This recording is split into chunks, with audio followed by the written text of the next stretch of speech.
नमस्कार, मैं हूं बिलाल मलिक और आप देख रहे हैं खबर मध्य प्रदेश। खबर मध्य प्रदेश में सबसे पहले बात करेंगे भोपाल की। आपको बता दें कि मध्य प्रदेश विधानसभा अध्यक्ष पद को लेकर पिछले एक साल से माथापच्ची चल रही थी और आज इस पर ही विराम लग चुका है। बीजेपी विधायक गिरीश गौतम मध्य प्रदेश विधानसभा के अगले अध्यक्ष होंगे। उन्होंने यहाँ पर इसके लिए नामांकन दाखिल कर दिया है। आपको बता दें कि सोमवार से मध्य प्रदेश बजट सत्र की शुरुआत हो रही है। बजट सत्र की शुरुआत से पहले मध्य प्रदेश विधानसभा अध्यक्ष का चुनाव होना है। रीवा जिले के देवतालाब विधानसभा क्षेत्र से विधायक गिरीश गौतम को विधानसभा अध्यक्ष के लिए बीजेपी ने नामित किया है। नाम पर यहां पर मुहर लगते ही गिरीश गौतम ने विधानसभा अध्यक्ष के लिए नामांकन दाखिल कर दिया है। कल सदन को नया अध्यक्ष मिलेगा तो अध्यक्ष नए वाले क्या करेंगे। बातचीत हुई है, सबकी सहमति है। कोविड के नियमों का गाइडलाइन का पालन करते हुए सदन संपूर्ण उपस्थिति के साथ समवेत होगा। अभी तो बातचीत यही हुई है हमारी। सर, बजट को लेकर कोई तारीख तय हुई? बजट का पेश करें। बजट के बारे में ऐसा बताया है कि 2 मार्च को संभावित बजट की प्रस्तुति होगी। कोरोना गाइडलाइन जो है उसका परिपालन सब लोग कर रहे हैं और मैं ये मानता हूं कि अभी तक जब से कोरोना का ये संक्रमण काल शुरू हुआ है भारत के अंदर या देश विदेश में, तो जो भी सदस्य कोरोना पॉजिटिव होता है वो स्वयं में अधिकतर अपनी जानकारी प्रसारित कर देता है और वो सावधानी उनके लिए, उनके परिवार के लिए, उनके मित्रों के लिए और उनसे मिलने जुलने वालों के लिए खतरा होता है, इसलिए वो सावधानी खुद ही। उत्तर प्रदेश की राज्यपाल आनंदीबेन पटेल उज्जैन पहुंची और आपको बता दें कि उज्जैन पहुंचकर सबसे पहले महाकाल के दर्शन किए।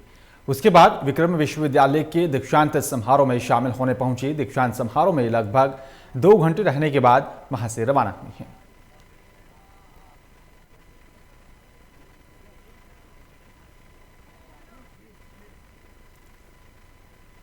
नाम बदलने की कवायद कहें या फिर पुराने नामों की ओर लौटना, मकसद सीएम की तरफ से होशंगाबाद नगर का नाम नर्मदापुरम करने की घोषणा के बाद अब मंत्री कमल पटेल ने नर्मदा तट बाबरी घाट का नाम बदलने की बात शुरू कर दी है।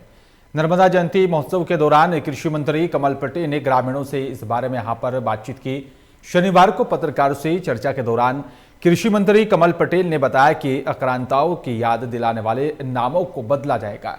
इसी कड़ी में होशंगाबाद को अब मां नर्मदा की नगरी नर्मदापुरम के नाम से जाना जाएगा। तो वहीं सिवनी मालवा के नर्मदा तट बाबरी घाट का नाम भी जल्द ही बलरामपुर किया जाएगा। बहुत अच्छा हुआ। होशंग शाह एक विदेशी आक्रांता था और वो गुलामी का प्रतीक था, इसलिए माननीय मुख्यमंत्री जी ने उसका नाम नर्मदापुरम रखा। बहुत स्वागत योग्य कदम है और पहले भी उन्होंने नर्मदा जयंती के अवसर पर कहा था, लेकिन केंद्र में अनुमोदन नहीं मिला, क्योंकि गांव का या शहर का नाम बदलने का अनुमोदन भारत सरकार करती है, प्रदेश सरकार प्रस्ताव भेजती है। उस समय नहीं हो पाया था, उस समय मैं राजस्व मंत्री था। बहुत अच्छा हुआ। होशंग शाह एक विदेशी आक्रांता था। पद्म भूषण और साथ ही पद्म विभूषण से सम्मानित महान चित्रकार सैयद हैदर रजा के जन्मोत्सव का शुभारंभ मंडला में हो चुका है। सैयद हैदर रजा के शताब्दी वर्ष में यहाँ पर रजा फाउंडेशन की तरफ से कई कार्यक्रमों का आयोजन किया जा रहा है। चित्रकला कार्यशाला और साथ ही माटी रंग कार्यक्रम का शुभारंभ केंद्रीय इस्पात राज्य मंत्री फग्गन सिंह कुलस्ते ने किया। इस दौरान उन्होंने राज्यमंडल प्रदर्शनी का भी अवलोकन किया। राज्य मंत्री ने यहाँ पर कहा कि स्थानीय कलाकारों को मंच और साथ ही बाजार उपलब्ध कराने के लिए वो अपनी तरह से हर संभव प्रयास करेंगे। इस दौरान उन्होंने चित्रकला कार्यशाला में पेंटिंग कर रहे बच्चों से भी मुलाकात की। मीडिया में जहां पर बातचीत करते हुए उन्होंने कहा है कि रजा फाउंडेशन की तरफ से हर साल कलाकारों के लिए ये आयोजन होता है। इसकी शुरुआत के मौके पर ही मैं रजा फाउंडेशन के सभी साथियों को बधाई देता हूं। और अच्छी बात है कि यहाँ पर दिल्ली, भोपाल, जबलपुर, मंडला के कलाकार यहाँ पर अपनी प्रदर्शनी लगा रहे हैं और साथ ही यहाँ के स्थानीय बच्चों को भी पेंटिंग के क्षेत्र में प्रोत्साहित कर रहे हैं।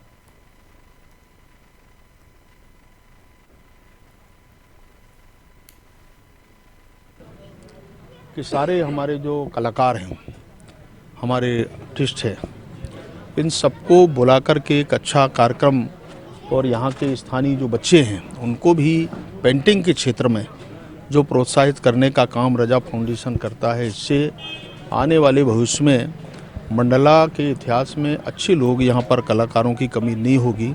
आज ज़रूर उनको साधन सुविधा का अभाव है और मैं कोशिश करूँगा कि उनको यहाँ ठीक प्रकार के जो उनके रिक्वायरमेंट है वो उस आधार पर कुछ जगह स्थान वगैरह आरक्षित करके उनको निरंतर पेंटिंग के क्षेत्र में, आर्टिस्ट के क्षेत्र में उनको थोड़ा प्रोत्साहित करने के लिए हम सब मिलकर।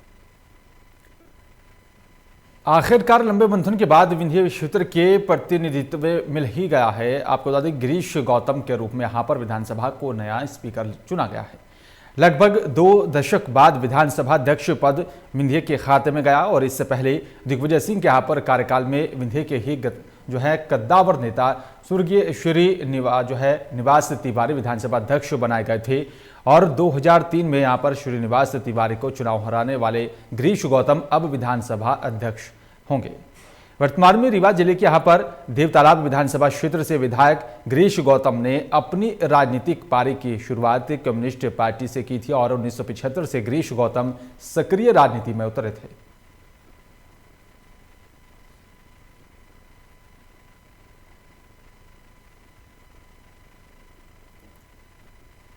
बीजेपी जिलाध्यक्ष सहित सैकड़ों कार्यकर्ताओं ने पुलिस अधीक्षक कार्यालय का घेराव कर पुलिस कर्मियों को निलंबित करने की मांग की है। बीती रात जीवाजीगंज निवासी व्यवसाय और साथ ही बीजेपी नेता मनोज जैन के खिलाफ शासकीय कार्य में बाधा पहुंचाने के मामले को लेकर पुलिस कोतवाली में मुकदमा दर्ज किया गया था और साथ ही उनको हिरासत में लिया गया था। बताया जा रहा है कि आरोपी को रिहा कराने के लिए कोतवाली गए थे यहाँ पर और यहाँ पर पुलिस कर्मियों के साथ उनका विवाद हो गया था। इसे विवाद को लेकर बीजेपी कार्यकर्ताओं में भी नाराजगी देखी जा रही है। हालांकि पुलिस अधीक्षक ने जल्द ही जांच और कार्रवाई कराने की बात कही है और साथ ही निष्पक्ष कार्रवाई करवाने का भी आश्वासन दिया।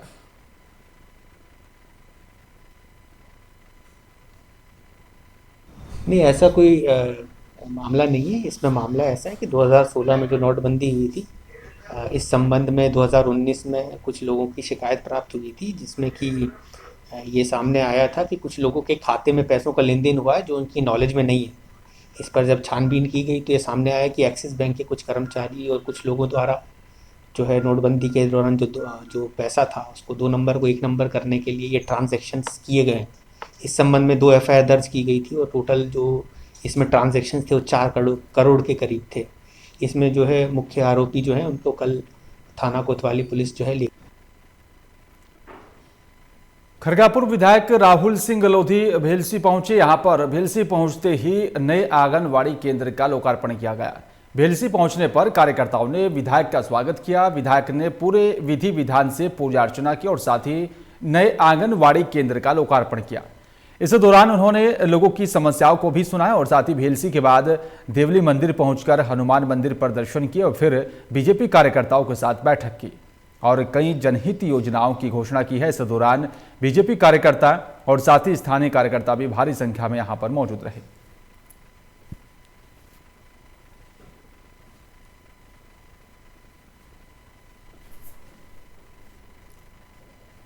लगातार बढ़ते डीजल, पेट्रोल और साथ ही रसोई गैस के दामों को लेकर हटा नगर में कांग्रेस कमेटी ने विरोध प्रदर्शन किया। कांग्रेसियों ने यहां पर बाजार में जनसंपर्क कर सभी व्यापारियों से बंद का अनुरोध किया था। नगर में सभी व्यापारियों ने दुकान बंद रख बढ़ती महंगाई का विरोध किया। बेहताशा लगातार बढ़ती महंगाई को रोकने के लिए यहां पर मांग की गई है और साथ ही राज्यपाल के लिए यहां पर हटा SDM को कांग्रेस ने ज्ञापन सौंपा। इस दौरान प्रदीप खटीक ने SDM को चेतावनी देते हुए कहा कि कांग्रेस के हर ज्ञापन मुख्यालय से नदारद हो जाते हैं। ये यहां पर मनमाना रवैया बर्दाश्त नहीं किया जाएगा।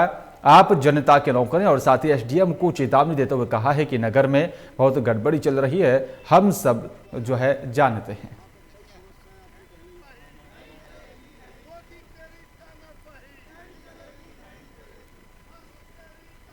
जो महंगाई के लेकर जो केंद्र सरकार के द्वारा बार बार महंगाई बढ़ाई जाती है, पेट्रोल हो चाहे रसोई गैस हो, रसोई गैस 300 रुपये सिलेंडर था, आज 800 रुपये सिलेंडर मिल रहा है। पेट्रोल 50 रुपये लीटर था जब कांग्रेस सरकार थी, आज 102 रुपये लीटर हो गया है।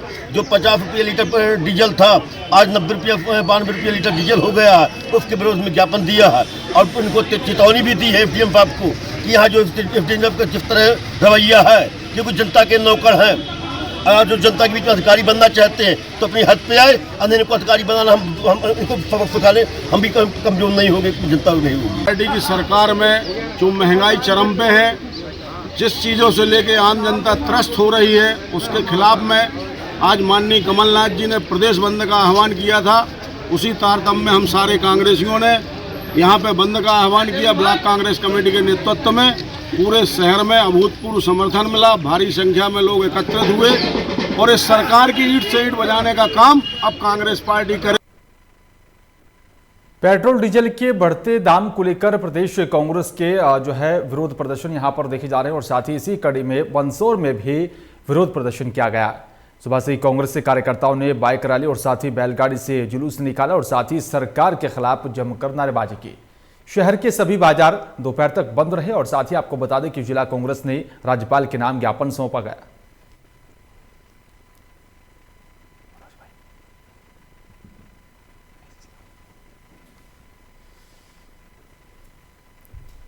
आज महंगाई के विरोध में जिस तरीके से पेट्रोल 100 पार, डीजल 90 पार, रसोई गैस 800 पार और खाद्यान्न सामग्री, शक्कर, तेल जो महंगा होता जा रहा है, जिससे आम आदमी के ऊपर भार पड़ रहा है, उसके विरोध में आज तहसीलदार महोदय को महामहिम राज्यपाल के नाम ज्ञापन दिया और पूरा शहर आज इस बंद रहा है, समर्थन किया शहर ने, उसके लिए भी बहुत बहुत धन्यवाद। और हम चाह रहे हैं कि सरकार जल्द से जल्द इस महंगाई को कंट्रोल करे। नहीं नागदा में बढ़ती महंगाई के विरोध में शनिवार को एक दिन के पूर्व मुख्यमंत्री कमलनाथ के आह्वान पर शनिवार को कांग्रेस के सैकड़ों कार्यकर्ताओं ने सड़कों पर उतरकर प्रदर्शन किया और कांग्रेस कार्यकर्ताओं ने यहां पर बाइक और साथ ही सिलेंडर को बैलगाड़ी में रखकर जो है कन्याशाला चौराहे पर पहुंचकर एसडीएम आशुतोष गोस्वामी को राज्यपाल के नाम ज्ञापन सौंपकर जो है कार्रवाई करने की मांग की और साथ ही मोदी सरकार के हिटलर शाही रवैया अपनाने का भी आरोप लगाते हुए कहा है कि जब कांग्रेस के राज में डीजल और साथ ही पेट्रोल के दाम 20 पैसे बढ़ जाते थे और साथ ही सिलेंडर के दाम 400 रुपए थे तो भारतीय जनता पार्टी के कार्यकर्ताओं को वो दाम ज्यादा लगते थे और सभी कार्यकर्ता सड़कों पर नौटंकी करते हुए दिखाई देते थे। आज पेट्रोल के दाम 100 रुपए के पार पहुंच चुके हैं और साथ ही सिलेंडर 800 रुपए पहुंच गया है। आज वे बीजेपी के कार्यकर्ता सड़कों से गायब हैं।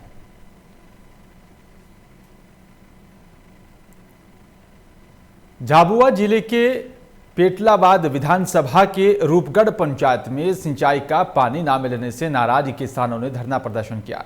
किसानों ने स्टेट हाईवे झाबुआ मार्ग पर चक्का जाम कर प्रदर्शन किया।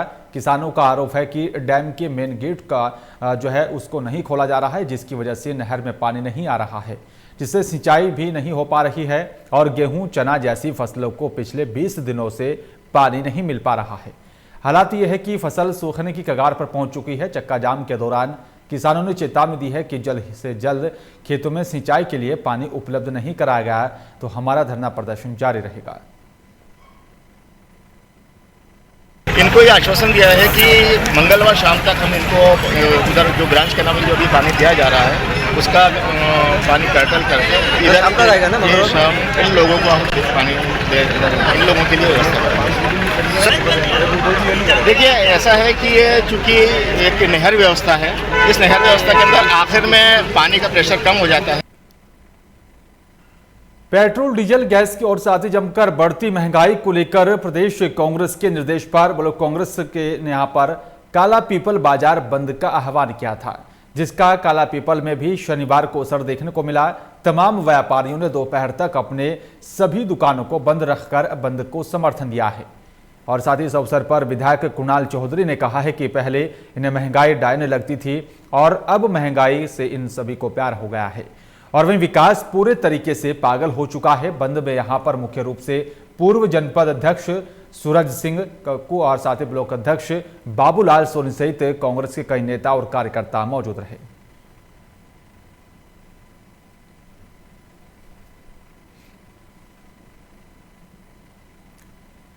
सिंगरौली जिले में आरटीओ संतोष पाल के आते ही परिवहन महकमे में हड़कंप मच गया है। अभी तक जिले का परिवहन विभाग लापरवाही को लेकर सुर्खियों में रहा है, लेकिन जिले में यहां पर नए आरटीओ संतोष पाल के आते ही वाहनों की सघन चेकिंग अभियान शुरू कर दी गई है। आपको बता दें कि आरटीओ ने बस स्टैंड पर जाकर करीब 25 बसों का निरीक्षण किया। इसमें यहाँ पर कुछ बसों पर जुर्माना भी लगाया गया तो कुछ को यहाँ पर हिदायत देकर छोड़ दिया गया। जर्जर बसों का फिटनेस रजिस्ट्रेशन रद्द कर दिया गया। आरटीओ संतोष पाल ने कहा है कि जिले में यहाँ पर अब शहर से लेकर ग्रामीण क्षेत्रों में भी सघन जो है जांच की जाएगी। नए आरटीओ संतोष पाल की कार्रवाई को देखते हुए मोटर मालिकों में सनसनी फैल गई है। आज सुबह से ही कार्रवाई प्रारंभ कर दी गई है तथा बस स्टैंड से बैढ़न का औचक निरीक्षण किया गया है। निरीक्षण में तकरीबन अभी तक 22 से 24 बसों की जांच की गई है। उसमें से एक बस जो कि जर्जर हालत में थी उसकी मौके पर फिटनेस निरस्त कर दी गई है। और चलिए बात करेंगे अगली खबर की। भले ही प्रदेश सरकार किसानों के खेतों तक पानी पहुंचाने को और साथ ही किसानों की आय दोगुनी करने के उद्देश्य से ही पानी की तरह पैसा बहाकर बड़े बड़े डैमों का निर्माण करवा रही हो, लेकिन सिंचाई विभाग के अधिकारियों और साथ ही कर्मचारियों की लापरवाही के चलते किसानों की परेशानियां कम होने का नाम नहीं ले पा रही हैं।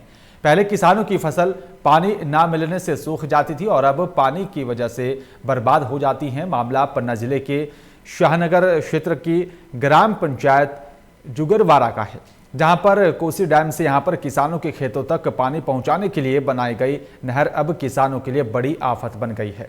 नहर के यहां पर क्षतिग्रस्त होने से पानी का अनावश्यक बहाव हो रहा है, जिसकी वजह से किसानों के खेतों में ज़रूरत से ज़्यादा पानी भरा रहता है। यही कारण है कि यहाँ पर आधा दर्जन आदिवासी किसानों की फसलें बर्बाद हो चुकी हैं। किसानों ने बताया कि यहाँ पर कई बार जिला प्रशासन और साथ ही जल संसाधन विभाग के यहाँ पर सब इंजीनियर के पास नहर की मरम्मत के लिए आवेदन भी दिया गया, लेकिन किसी ने किसानों की समस्या का समाधान करने को लेकर कोई कदम नहीं उठाया है। नहर के तत्काल मरम्मत कराने के निर्देश दिए जा रहे हैं WRD विभाग को, और आज ही उनको बोलता हूं कि अगले कल सुबह तक 11-12 बजे तक नहर ठीक कर दी जाए और उसका जो पानी किसानों के खेत में गया उसको जल्दी से जल्दी निकाला जाए। उसकी तकनीकी रिपोर्ट आने के बाद ही पता चलेगा कि नहर क्यों टूटी है, और उसकी जांच के बाद ही किसी की लापरवाही निर्धारित हो सकती है। अब मैं क्या बताऊं महाराज, मैंने तो लोन अपना सब कछु जेवर गहना सब गाय बकरियां बेच करके लोन लिया हूं है और खेती में लगाया, और खेती में मेरा बहुत नुकसान है। लापरवाही है, समझ लो कि सिंचाई विभाग से है। हम कहते हैं बंद कर दो, तब ये नहीं करते हैं बंद, कहते हैं हम FIR बना देंगे। ये सर इसमें तो सीधे सिद्ध होता है कि सिंचाई विभाग की लापरवाही। या तो नहर खुलती है तो लगातार बंद होने का ये कोई 10 बार किसान करता है, तब कभी एक बार वो नहर का बंद करने का प्रावधान बनता है। खुली है तो न कोई यहाँ देखने वाला है, न व्यवस्था करने वाला है। किसान चिल्लाता है समय पे, न तो पानी मिलता है। अगर खोली भी जाती है तो लापरवाही के साथ, जब नुकसान होता है तभी बंद होती है। अनूपपुर में अमरकंटक मां नर्मदा के तट पर पिछले 2 दिनों से मां नर्मदा जयंती का कार्यक्रम हो रहा था, जिसे देखते हुए यहां पर जिला विधिक प्राधिकरण अधिकारी भूभास्कर यादव के मार्गदर्शन में पैरालीगल वॉलंटियर के साथ मिलकर स्वच्छता के लिए चलाई जा रही मुहिम के तहत यहां पर शनिवार को नर्मदा तट में स्वच्छता का व्यापक अभियान चलाया गया। इस दौरान तटों के यहाँ पर किनारे और साथ ही मंदिर परिसर के आसपास प्लास्टिक कचरा और साथ ही विसर्जित सामग्री को निकालकर जो है तत्व सहित मंदिर परिसर को साफ, सुंदर और साथ ही स्वच्छ रखने का संदेश दिया है। जिला विधिक प्राधिकरण अधिकारी भास्कर यादव ने यहाँ पर बताया कि हाईकोर्ट के निर्देश के अनुसार स्वच्छ भारत अभियान के तहत शहर और साथ ही धार्मिक स्थल मां नर्मदा उद्गम अमरकंटक को साफ और साथ ही स्वच्छ बनाने के लिए लगातार कार्यक्रम किए जा रहे हैं, जिसके तहत स्वच्छता कार्यक्रम जो है क्रम यहाँ पर ये चलाया गया है। कहा गया है कि नदियों के किनारे जितने प्रदूषण फैलाए जा रहे हैं, नदियों में अपशिष्ट पदार्थ जा रहे हैं, पॉलीथीन, प्लास्टिक, तो उसके लिए एक अभियान चलाने का एक राज्य विधिक सेवा प्राधिकरण का निर्देश था। और उसी के निर्देश के तहत चूंकि अमरकंटक जो है वो मां नर्मदा की उद्गम स्थली है और हम चाहते थे कि उद्गम स्थली से ही यह कार्य शुरू किया जाए, तो आज हमारे साथ कुछ पर्यावरण प्रेमी हैं और जो पैरालीगल वॉलंटियर्स हैं उनके साथ आए हैं और हम लोग ये स्वच्छता का आज शुरुआत कर रहे हैं और ये जो है निरंतर जारी रहेगा। कहा गया है कि नदियों के किनारे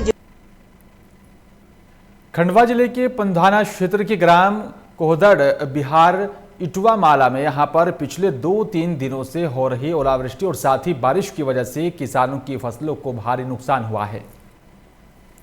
वहीं जब फसलों को यहां पर हुए नुकसान के बारे में जानकारी देने के लिए किसान जगदीश पटेल ने यहां पर प्रधानमंत्री फसल बीमा के टोल फ्री नंबर पर कॉल की तो किसी ने भी फोन नहीं उठाया। गौरतलब है कि फसलों के नुकसान की जानकारी किसान को 72 घंटे में देनी होती है, लेकिन किसानों के खेतों में बर्बाद हुई यहां पर फसलों की जानकारी लेने अधिकारी नहीं पहुंचे तो किसानों ने खराब हुई फसलों का वीडियो बनाकर वायरल कर दिया।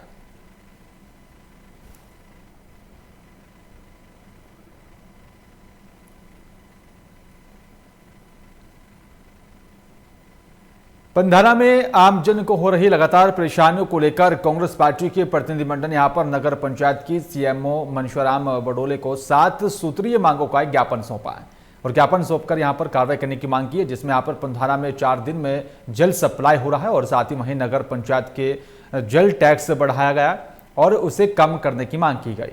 पंधाना में जिस रोड का भूमि पूजन विधायक ने किया है वो कार्य बंद पड़ा है, उसे भी जल्द शुरू करवाने की यहां पर मांग की गई है और वहीं प्रधानमंत्री आवास के हितग्राहियों को दूसरी किस्त का भुगतान जल्द से जल्द कराने की भी मांग की गई।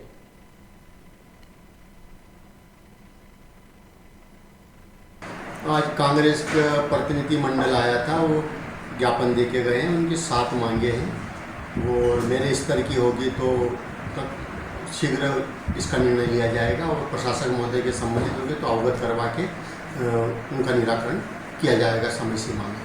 कुछ रुके हुए काम जैसे रोड हॉस्पिटल के पास आके रुक गया है और धीमी गति से कार्य चल रहा है।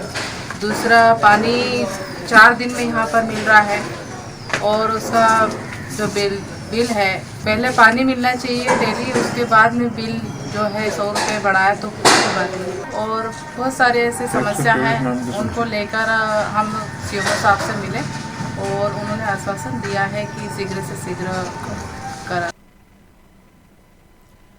रीवा जिले में एक दिल दहला देने वाली घटना सामने आई है। सड़क हादसे का शिकार हुए एक व्यक्ति के शव को 48 घंटे तक नहाने में रोक।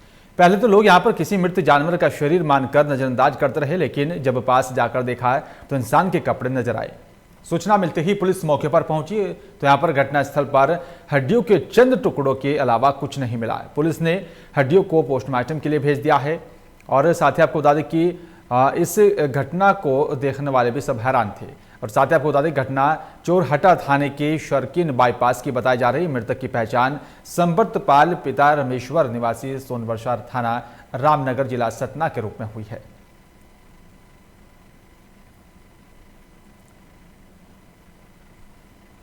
चोरहटा जिला रीवा से पुलिस के द्वारा एक शव जिसका बताया गया कि 75 वर्षीय वृद्ध जो सोनवर्षा थाना रामनगर जिला सतना का रहने वाला था, उसका शायद सड़क दुर्घटना में मौत होने के कारण लाए हैं तो एक बंद पैक में बक्से में लाया गया था। बेगमगंज में गत रात्रि में यहां पर पंडा के पास मानसिक तनाव को दूर करने के लिए टोटका कराकर वापस लौट रहे दंपति के साथ लूटपाट की गई। मामले में संज्ञान लेते यहां पर पुलिस अधीक्षक मोनिका शुक्ला के निर्देश पर एडिशनल एसपी अमृता मीणा ने यहां पर शनिवार को घटनास्थल देवलापुर के पास का निरीक्षण किया।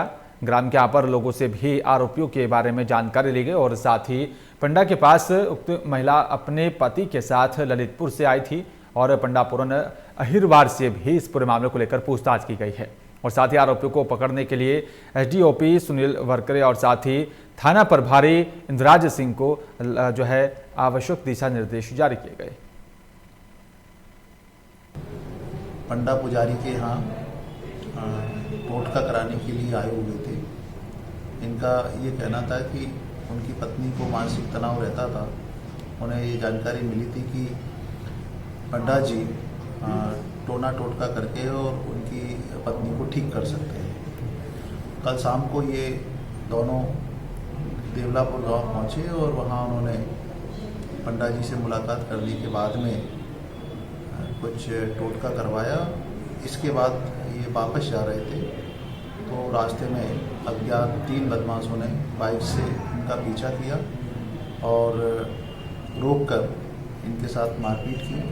इनका ये भी कहना है कि मंगलसूत्र और कान के टॉप्स छीन लिए। विरोध के दौरान 3 में से एक बदमाश ने गोली भी चलाई है। गन शॉट की चोट महिला को पेट के नीचे लगी है। पंडा पुजारी के यहाँ पन्ना जिले के भोले भाले लोगों से एटीएम बदलकर ठगी करने वाले शातिर गिरोह का पर्दाफाश किया है। पन्ना पुलिस ने यहां पर पूरे मामले का खुलासा किया। पुलिस ने बदमाशों के पास से एक कार, 4.5 लाख रुपए, 4 मोबाइल और साथ ही 40 एटीएम कार्ड भी बरामद किए।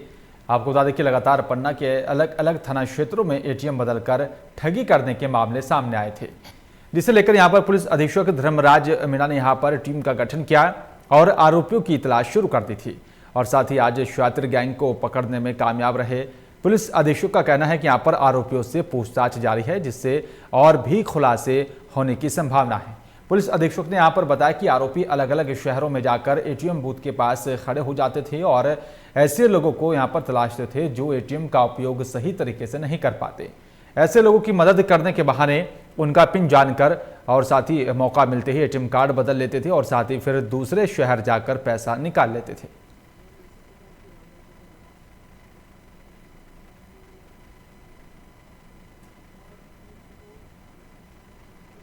दिनांक 28 सितंबर 2020 को फरियादी राजाराम बागरी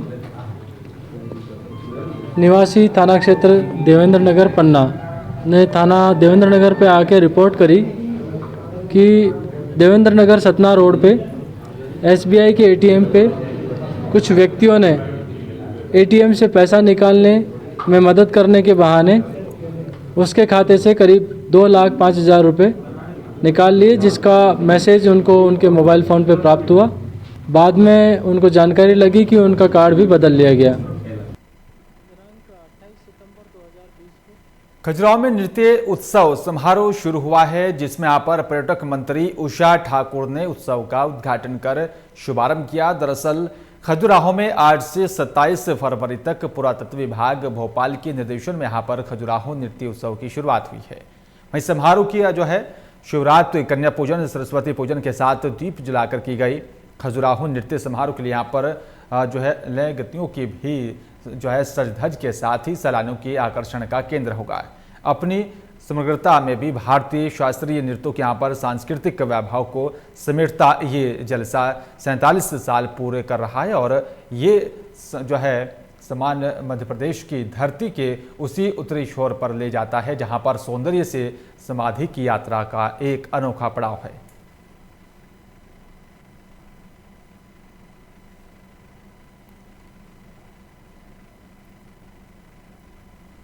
और फिलहाल इस बुलेटिन में मेरे साथ सिर्फ इतना ही। बाकी तमाम खबरों के लिए आप देखते रहिए लोकमंच। नमस्कार।